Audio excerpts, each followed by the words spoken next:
ค่อยเก่า10 เก้า 10เลยเนาะวันนี้ค่อยได้พาทุกคนเข้าป่าอีกแล้วเนาะเข้ามาซอกหากินคือเก่าแหละเข้ามาซอกหากินเนาะค่อยเข้าป่าครั้งนี้มันไม่ได้จุดหมายเด้อทุกคนเนาะค่อยเข้าป่าครั้งนี้เพราะว่าจะหาลัดเลาะซอกหายิ่งไปเรื่อยๆเพราะมันไม่ได้กลมให้ไม่ได้กลมให้ไม่ได้กลมไม้ก็ฝึกเนาะเขาก็จะเลาะไปหายิ่งเรื่อยๆเนาะไปแบบมีได้จุดหมายเลยเนาะไปเรื่อยๆถ้าให้กลมไม้เขาก็จะแหวยิ่งแหวเบิ้งเนาะถ้าเห็นนกเขาก็จะฝึกถ้าเห็นนกเขาดีถ้าไม่เห็นนกก็เขาก็จะย้ายไปเรื่อยๆเพราะว่าช่วงนี้ก็มาไม้ก็เป็นหลายอยู่เนาะแต่ฝนตกเนาะดีไหมฝนอาจจะเอื้อนฝนอาจจะเอื้อนกับน้ำมอกเนี่ยเปียกอยู่ประมาณนี้แหละรอลุ้นน้ำกันได้ทุกคนนะว่าก้อยจะได้ผลงานมาฝากทุกคนบ่ผลงานของก้อยครั้งนี้นะมันจะเป็นในเรื่องกับรอลุ้นน้ำกันก้อยเข้ามา3 คนเนาะมุ่งเนี่ยย้ายกันไปหายิงตัวนี้ก็เข้ามาเนี่ยเนาะนี่ก้อยมาคนเดียวด้วย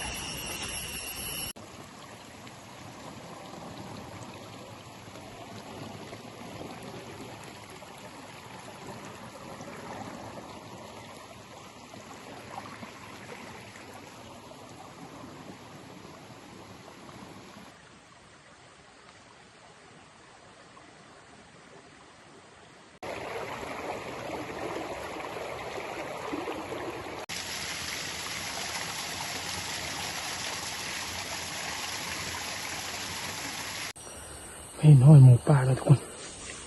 ห้อยหมูป่าคนใหญ่เดี๋ยวคอยเจอเบิ่งเนาะห้อยมันตัวนี้เนาะน่าจะประมาณ70-80 โลเลยเฮ้ยทุกคนนี่คือห้อยหมูป่านี่น่าจะเป็น2 ตัวเนาะตัวนี้ห้อยตัวนี้ใหญ่นี่แล้วก็อีกตัวนี้นี่แล้วก็อีกตัวนี้เนาะตัวนี้ใหญ่แห้งตัวน่าจะว่า70-80 โลนำทางออกมาประมาณ2-3 โมงเช้าเลยแหละประมาณนี้มันไปเมื่อคืนนี้มันมาทางนี้เนาะน่าจะเฮากุกบุกแถวนี้แหละแล้วก็เฮาก็ได้มาเจออีกเนาะหมูห้อยหมูหลายขนาดทุกคนอันนี้น่าจะเป็นหมูเนาะห้อยมันหลายมาทางนี้มันทางลงจะได้ทางนี้เนาะมันลงทางนี้ทางนี้กุกบุกหลายลงห้วยไปนี้สดพุ่น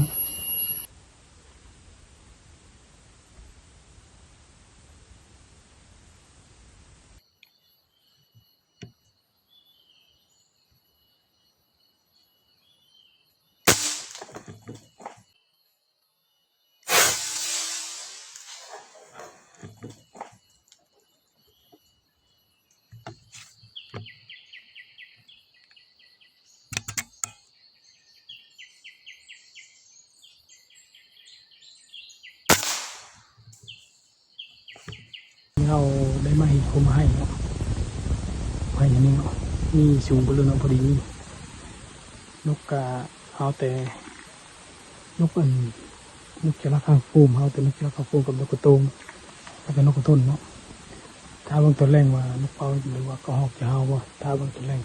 ถ้าบางคำเนาะนี่ก็ประมาณ2 โมงประมาณ2 โมงกว่านั่นนี่แหละ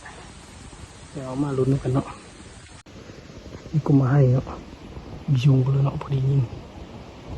นกกะเฮาอยู่แต่มีหลายเฮาแต่นกจราดนก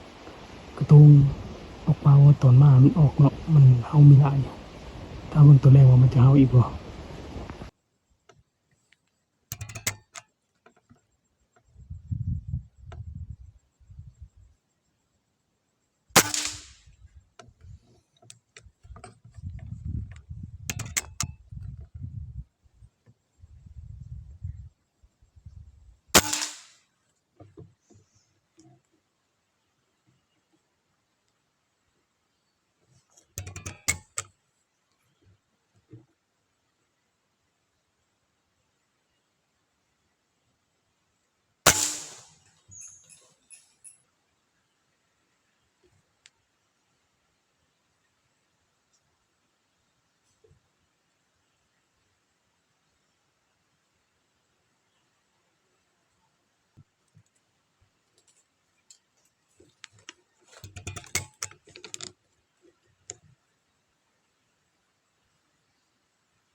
นี่นกกระทนเนาะ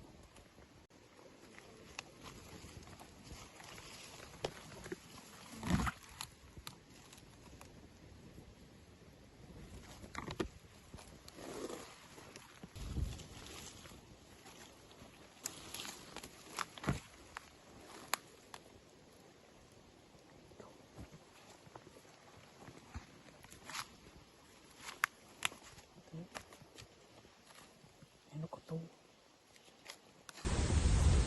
มาสรุปผลงานเราทุกคนเนาะผลงานตอนแรกนังเฝ้าโกให้ครับไม่ได้หลายไปเลยเนาะได้นก2-3 ตัว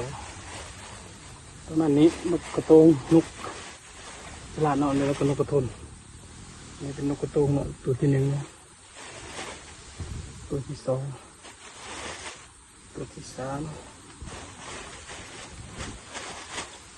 ตัวที่4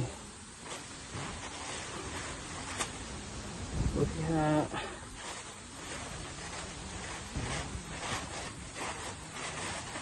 ตัวที่6เนาะได้6ตัวยิ่งตกลงนะหาไม่เห็นแน่เนาะมัน6หรือว่าไม่จื้อน้ำมันตกนี่แหละประมาณนี้แหละส่วนตอนเช้าอันไม่ได้วิเหลือเลยเพราะง้างนะเรายิ่งจุดโชว์มืดแถวนี้ไม่ได้เห็นวิเหลือเนาะเห็นแต่นกดำละตัวแล้วก็เห็นกระหอกเนาะมีท่านยิ่งแต่มาเห็นก็ไม่ให้ตอนแรกนี้ปึ๊บได้แต่ซ้ำนี้แหละนกเฮามีหลายไปเลยแล้วก็ส่วนนี้เนาะเห็นกระด่างเฮาแต่ไม่ท่านยิ่งมันไปก่อนเนาะมันน่าจะเห็นเฮาก่อนแหละมันจะไปส่วนหมู่2 คนก็ไม่ได้ไปเลยเนาะในนก2-3 ตัวแล้วก็อีกหมู่คนนึงพอหมู่ป้าเนาะแต่ไม่ท่านยิ่งพอกะจอโพดเนาะเราว่าเห็นจอโพดแล้วก็ไม่ท่านยิ่งเนาะมันแลนก่อนสำหรับคลิปนี้ก็ จบเพลงเท่านี้เนาะไว้รอลุ้นอีพีหน้าเข้าป่าอีพีหน้ามันเราได้เผื่อแน่เนาะก็ติดตามเบิ่งเด้อทุกคนเด้อ